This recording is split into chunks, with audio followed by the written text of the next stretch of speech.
Je crois que si on veut apprendre à mieux se connaître, l'apprendre par le chant peut être une bonne voie. Et donc, retrouver cet équilibre de qui je suis et comment j'ai envie de me positionner par rapport à la société. Je pense que le chant est un outil assez efficace. Tu cherches à déployer pleinement ce que tu es, tes talents, tes aspirations, et tu sens qu'il y a quelque chose qui bloque. Peut-être que tu traverses en ce moment une période un peu difficile où tu as même l'impression d'être ballotté dans une tempête. Tu cherches des ressources, une impulsion, des lueurs de foi pour éclairer ta route vers un équilibre plein, stable, fécond. Alors, reste avec nous pour une traversée vers l'essentiel. On embarque sur un petit voilier en direction d'une île aux ressources. Alors c'est une image empruntée à la navigation. C'est pour te proposer d'écouter le témoignage inspirant de mon invité d'aujourd'hui qui nous transmet son expérience, ses outils de résilience. C'est un partage d'histoires vécues, de ressources utilisées pour sortir de l'orage, retrouver l'équilibre et aussi comment les épreuves peuvent parfois transformer des vies. Travailler sur les 3 dimensions de notre être, le corps, l'âme et l'esprit, voici une direction qui ouvre l'horizon. Bienvenue dans l'essentiel, le podcast qui nous conduit vers l'équilibre après la tempête. C'est parti pour une traversée vers l'essentiel. Alors aujourd'hui, à toi qui écoutes, j'ai le plaisir immense de te présenter une jeune femme formidable que j'ai la chance de connaître depuis plusieurs années maintenant. Pauline Bethuel. Bonjour Pauline. Bonjour Anne, merci de ton invitation. Alors je suis vraiment honorée de t'accueillir. Je te remercie beaucoup de ta présence aujourd'hui. Pauline, tu es une jeune et talentueuse artiste. Tu chantes, tu as une voix qui nous transporte et nous inspire. J'en suis témoin. Tu écris et tu composes également. Tu es une artiste complète et tu as sorti un premier album, un EP qui a pour titre Inspire. Et on peut dire que tu es une artiste engagée. Oui, tout à fait. Très jeune déjà, tu as commencé à chanter dans les églises. Tu te présentes comme une artiste chrétienne, francophone. Tu as également chanté avec le groupe de pop louange bien connu, Glorious, et aussi avec Be Witness. Alors aujourd'hui, tu te produis dans diverses églises. Tu proposes aux gens de vivre avec toi des soirées de louange qui sont à la fois douces et puissantes. Tu proposes aussi des prédications. Je fais aussi des prédications, oui, depuis peu. Et tu es accompagnée de musiciens. Exactement. Ton but, proclamer la bonne nouvelle du Christ ressuscité. Waouh. Grand programme. Alors juste avant de te donner la parole, Pauline, je m'adresse à toi qui nous écoute. Si tu n'as pas la foi, si tu n'es pas chrétien, chrétienne, reste avec nous pour cette traversée. Nous souhaitons vraiment la vivre avec toi, quelles que soient tes convictions, d'autant qu'avant la fin de l'épisode, Pauline, tu vas nous partager une ressource qui va sûrement t'intéresser.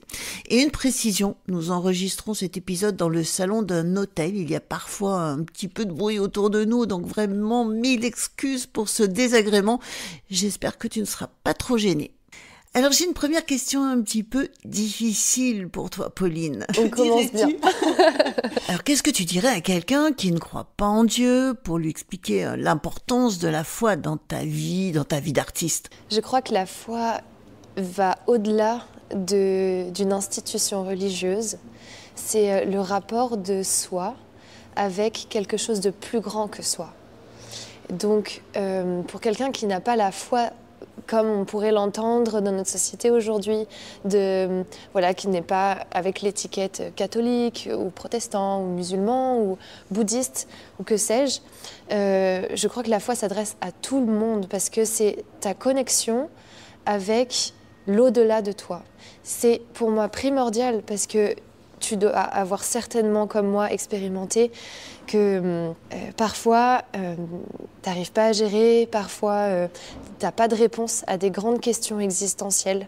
Et cette connexion-là, elle vient te donner un début de réponse, elle vient te donner une paix profonde, elle vient te donner accès à un espace immense en toi qui te permet de te ressourcer et de te dire que si toi, tu ne suffis pas, c'est pas grave, parce qu'il y a quelque chose de plus grand qui existe. Oui, tu es venu nous partager une histoire de défi, de tempête. Alors ce n'est pas toujours facile de partager ce qui est de l'ordre de la difficulté, de la souffrance. Est-ce qu'il y a une tempête particulière qui a marqué ton parcours d'artiste ? Je dirais qu'il y en a plusieurs et en même temps, je n'ai que 27 ans, donc je suis sûre qu'il y en aura plein d'autres. Mais pour en nommer une, je dirais que il y a la traversée de la page blanche, la traversée de la non-inspiration, qui va avec le sentiment d'indignité ou on pourrait dire aussi de l'imposteur. Le sentiment d'être, on disait tout à l'heure, face à une grande mission, quelque chose qui, pour le coup, me dépasse totalement, qui est bien au-delà de ma petite personne. Mais et il peut y avoir comme un vertige entre la grandeur d'une mission qu'on s'est donnée et la prise de conscience de qui on est, ou peut-être des fois un sentiment d'être pas assez. Donc je crois que voilà, si je dois nommer une chose, c'est bien ce grand sentiment de, j'allais dire indignité, c'est peut-être un peu fort, mais il y a ce sentiment-là, voilà, d'être un peu imposteur dans sa mission. Alors, comment est-ce que tu as fait lorsque tu as vécu ce sentiment? Est-ce que tu t'es dit, finalement, ce métier, il est peut-être pas fait pour moi? Ah oui, je me suis dit ça. Ou plus exactement, je me suis dit, est-ce que je me suis inventé une mission à moi-même? Est-ce que je me suis auto-proclamé quelque chose? Ce qui m'a aidée dans cette traversée de cet état d'être pas assez, d'être un imposteur, c'est de me rendre compte que, d'une part, peut-être que la mission est trop grande pour peut-être n'importe qui. Peut-être que c'est dans tous les cas difficile d'avoir les épaules pour ça. Et puis, comme c'est de l'ordre de ma foi, moi, ce qui m'a aidée, c'est de me dire que, de toute façon, j'avais juste à donner le meilleur et qu'il ne s'agissait pas de moi, Pauline, mais il s'agissait de Dieu et de proclamer Dieu. Donc, quand, par exemple, j'avais à proclamer la paix, la joie, alors que j'étais pas dans ce sentiment-là, j'étais pas dans cette saison-là de ma vie, ce qui m'a aidée, c'est de me dire, ok, j'ai pas besoin de proclamer la joie de Pauline, la paix de Pauline, j'ai pas besoin de ressentir même ce sentiment-là, parce que je proclame la paix de Dieu, la joie de Dieu, la consolation de Dieu, et donc je lâche prise, parce qu'il ne s'agit plus de moi. Et je crois que j'avais besoin d'avoir ce détachement, de décoller ma personne de la mission. Et je crois que ce décollement-là, il était important. Et il aide beaucoup. Et est-ce que tu as trouvé de l'aide dans le chant? Est-ce que le chant t'a aidé? Le chant m'a aidé parfois. Le chant m'a aidé à, un peu comme un acte contraire, à dire et comme prophétiser quelque chose que je ne vivais pas encore. Mais en ancrant ma foi en Dieu, je savais que ça allait arriver. Et donc c'est comme si j'appelais à moi la consolation ou la paix ou une nouvelle saison. Par exemple, ça a été difficile pendant un moment pour moi de chanter « Je suis dans la joie » parce que je ne l'étais pas. J'ai traversé une rupture amoureuse qui a été compliquée, qui a duré des années. Ça a été un petit peu difficile pour moi de me sortir de cette situation. Et donc, le fait de pouvoir chanter « Je suis dans la joie » ou un autre chant en toi je suis sauvée, je suis renouvelée, ça avait tout son sens parce que c'était difficile, mais parce que c'est ce que j'espérais. Et donc j'ancrais dans ce chant-là mon espoir d'une chose nouvelle. Je voulais l'attirer à moi, entre guillemets. Et parfois, ce qui m'a aidée a été plus de l'ordre de l'accueil silencieux. Le fait de pouvoir se recueillir, le fait de pouvoir comme faire décanter les choses, être peut-être moins dans l'action et plus dans la réception.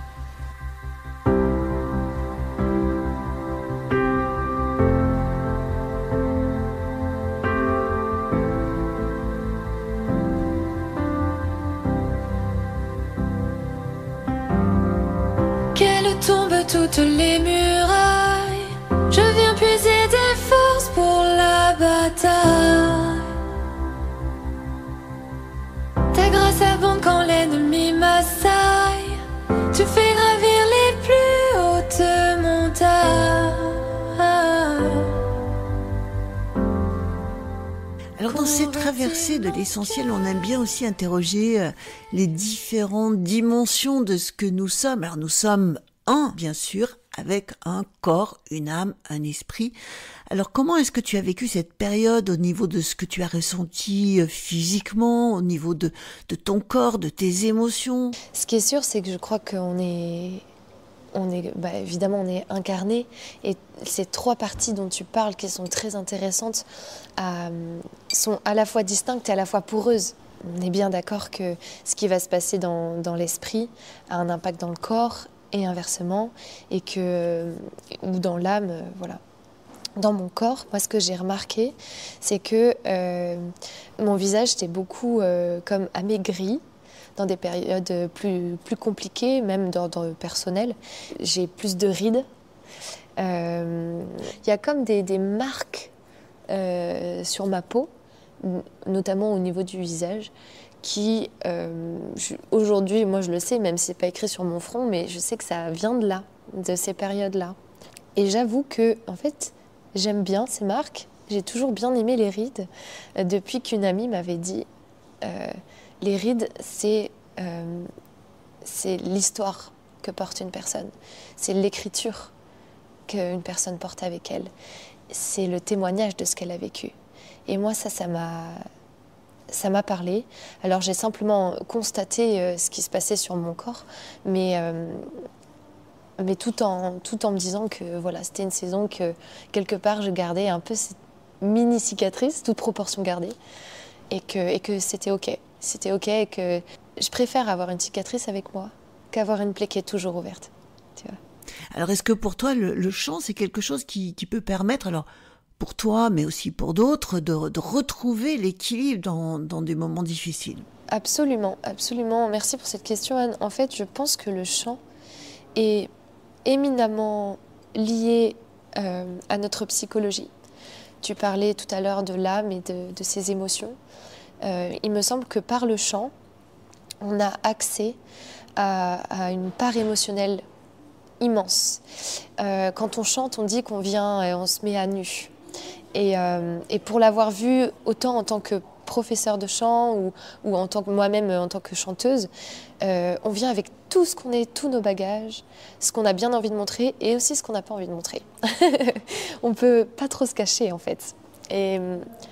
Et j'adore ça en fait, j'adore ce côté très authentique, tu vois, très réel de qui on est. On vient avec nos fragilités, on vient... il faut que je sois plus concrète. Tu vois, par exemple, dans le souffle, on peut, par exemple, prendre beaucoup d'inspiration, beaucoup d'air, une grande inspiration, et avoir du mal à faire un son fort, alors que pourtant, ça devrait être corrélé. Et bien, cette chose-là, pour moi, elle donne des indications sur peut-être la peur de lâcher prise, la peur de donner, la peur d'être rejeté. Et donc, il y a comme quelque chose qui garde en soi. Alors, je ne suis pas psychologue, je n'ai pas fait d'études de psychologie, mais ça m'intéresse, donc je lis des choses à ce sujet. Et je trouve qu'on a souvent des pistes de découverte de soi et d'amélioration de qui on peut être dans ce monde, de comment on peut se positionner, comment parler à une foule, En fait, la voix, c'est énorme dans notre position sociale. Au quotidien, quand on parle, une voix douce, une voix forte, une voix plus soufflée, une voix plus timbrée, toutes ces choses-là sont des indicateurs de qui on est et de comment on veut se situer dans notre société. Je crois que si on veut apprendre à mieux se connaître, l'apprendre par le chant peut être une bonne voie. Et donc, retrouver cet équilibre de qui je suis, je pense que le chant est un outil assez efficace. Alors pendant cette traversée, on aime bien faire une halte, alors sur ce que j'aime appeler l'île aux ressources.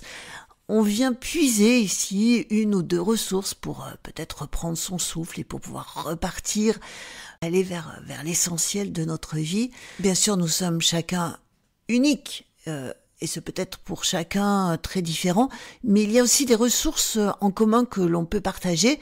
Est-ce que tu peux nous partager une ressource qui, toi, personnellement, t'aide et qui est facilement utilisable, en fait, qui est simple, concrète, pour la personne qui nous écoute? Oui, il y a quelque chose qui demande aucun matériel et j'allais dire même ce qui peut se faire n'importe où. Et je veux parler d'abord, pour mettre en contexte, si ce sentiment d'imposture, il vient d'un trop-plein d'émotions négatives ou de mémoires qui refont surface, ou bien si ce sentiment d'imposture, il vient du fait que tu traverses peut-être une difficulté à être inspiré, à écrire, peut-être que voilà, tu voudrais être artiste et en fait tu n'arrives pas en ce moment à créer quelque chose, tu n'arrives pas à sortir quelque chose de toi-même et c'est douloureux. S'il y a trop de choses, si tu as l'impression de courir après le temps et d'être en permanence dans cette frénésie de toute la multitude de choses à faire, pour moi, la ressource principale, c'est de se recueillir dans le silence, d'aller chercher cette plénitude d'être. Moi, je l'appelle Dieu, qui est toujours accessible, qui est toujours là. Ce silence-là, ça a l'air de rien, mais très franchement, si tu arrives à prendre 15 minutes dans ta journée pour te reconnecter à ça, laisser tomber les choses, essayer au maximum de sortir, de ne pas penser, de quitter le petit vélo mental et juste de te connecter à ce silence, à ce calme. Je suis sûre que tu peux trouver une ressource dans ton quotidien et que l'inspiration va revenir, que le sentiment d'indignité va s'apaiser, que les mémoires vont se taire. Et je crois que le faire tous les jours, juste voilà, 10-15 minutes, ça te donne accès à quelque chose qui est éternel. Et cette chose-là, c'est une ressource pour tout ce que tu fais dans ta vie. Pauline, tu dirais que c'est quoi pour toi ton essentiel pour aujourd'hui et pour demain? Eh bien, il y a une phrase que j'aime beaucoup en ce moment. C'est de Grégoire de Nice, qui monte, ne s'arrête jamais, allant de commencement en commencement. Et le commencement des biens toujours plus grands n'a jamais de fin. Ah oui, donc tu nous fais monter plus haut. J'ai une question, et une question aussi pour toi qui nous écoutes. Si tu étais une chanson qui élève, qui relève, qui porte, alors quelle chanson serais-tu? Je ne sais pas si j'aurais la prétention d'être une chanson, mais il y a une chanson qui me plaît beaucoup, en fait, que c'est Viser la lune de Amel Bent. Non, le problème, c'est que les gens vont croire que j'ai une ambition pas possible. Mais en tout cas, j'aime beaucoup ça parce qu'il y a ce sentiment de résilience. Et pour moi, la résilience est une valeur très importante. On en a parlé un petit peu pendant ce podcast. Et puis, après, pour moi, c'est tourner son regard vers le ciel. Voilà, et puis là, je te propose la question phare dans la tempête, c'est la question de la fin. Alors, quel mot, quelle phrase aurais-tu envie de murmurer à l'oreille de la personne qui nous écoute et qui vit peut-être en ce moment un défi, une tempête? Prends courage, ça va s'arrêter. Tu es peut-être juste à la fin, au 6e jour. Quand je dis le 6e jour, je fais référence à un passage biblique où le peuple hébreu, pour la faire courte, est coincé dans son avancée. Et en fait, ils ont comme un protocole à faire, un peu absurde. On peut imaginer dans quel désarroi ils sont. Et ils attendent, ils sont sur place, ils piétinent sur place pendant 6 jours et tournent autour de leur problème qui s'appelle Jéricho.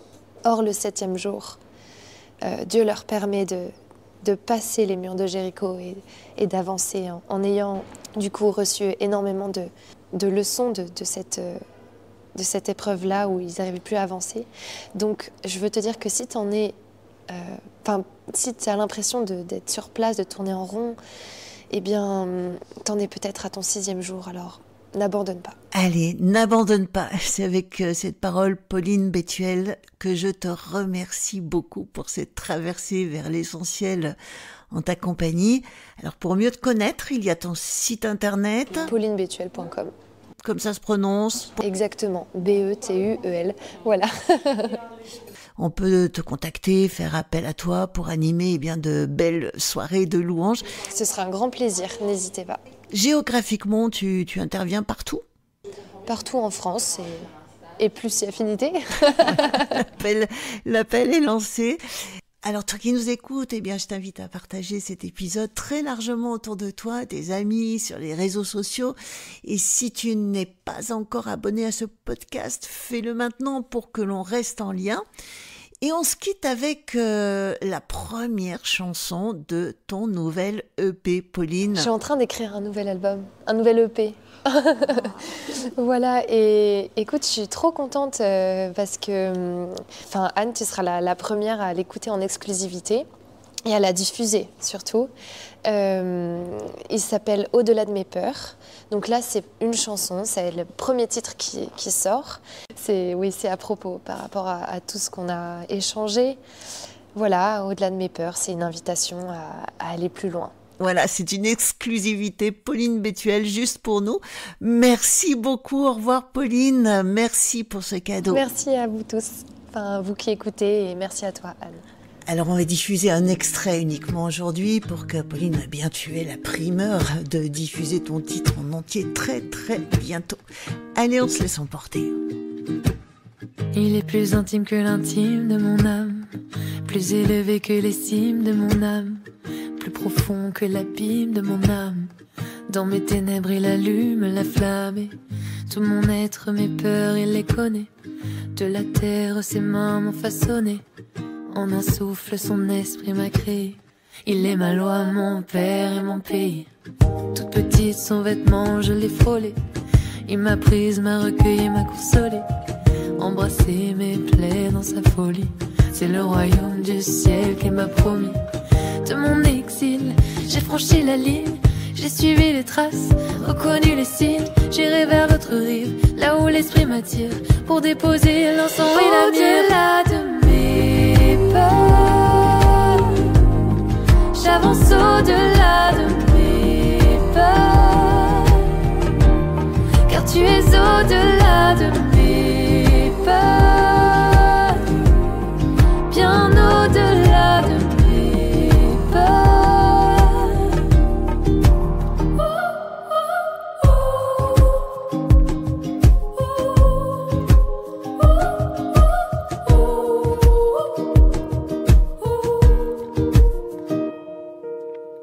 C'est ma vie par son sang qu'il a payé. Moi je veux emprunter le chemin qu'il a frayé. Devant lui mon genou va se plier. Il est mon roi, mon armure, mon bouclier.